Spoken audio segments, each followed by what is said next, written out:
and welcome to the Resources Roadhouse. I'm Wally Graham. I'm at the Melbourne leg of the new World Metals Investment Series, where I caught up with Andrew Radonjic, who's Managing Director of Venture Minerals.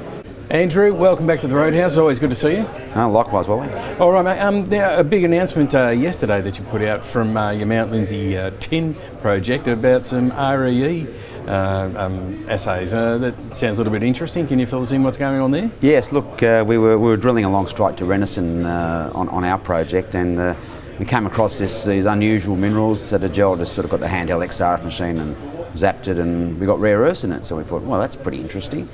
Associated with phosphorus, so we just had a look at the old data set, mined the data as you do, and we pulled some pulps out, shoved it in the lab, and we found some rare earths sitting in a hanging wall position of our tin deposit that we bored.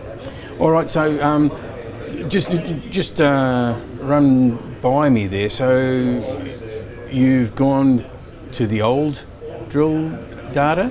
Correct. Okay, yeah, all right.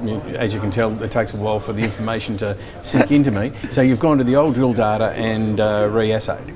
That's correct, yeah. So quite often this is all diamond drilling, quite often you take a little sub-sample called a pulp, and it's 200 gram bag, and we did this drilling 10 years ago. And quite often some of that, if you move or it gets wet or rats start eating the packets, the brown paper packets, you can tend to lose this information. But we went back and we got like 39 samples. It's something like less than 5% of the samples we could have got, and they all went quite anomalous rare earth values, which are, most of the other companies are talking about the rare earths, talking about 1,000 ppm total rare earths and having, higher grades of 2,500. We're getting those sort of grades.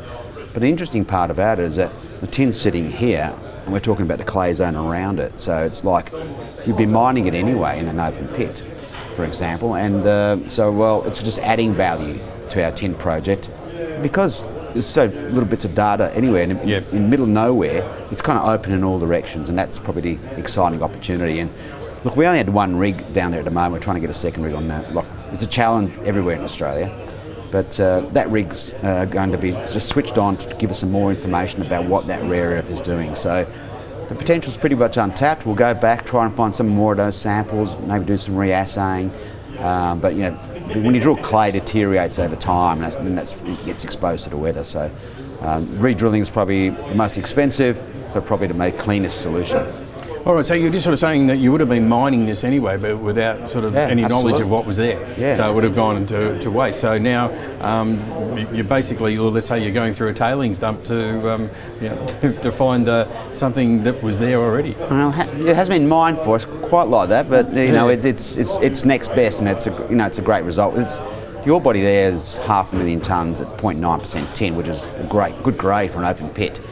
And it's like an underground type of grade, and as a consequence we'd be definitely mining it because it's sitting right next to it. So how much there is, we don't know. How big could it be, we don't know. It's we could be onto a brand new zone at Mt Lindsay. And look, well, if you get great geology, it ends up delivering, and sometimes it delivers in commodities that you don't expect. Yeah, we've seen this time and time again. Well, I mean, as we've spoken about before, tin is a critical metal in its own when it comes to battery metals. Absolutely. And now you're throwing the rare earths into the mix as well. Yeah, we'll find some magnets as well as some solder and some batteries. And yeah. What else have you got? Yeah, well, I don't know. Yeah, stay tuned. We'll do that exactly as we always do, and it's always good to hear from Venture Minerals. But until then, Andrew, it's great to see you. Great, thanks again, Wally.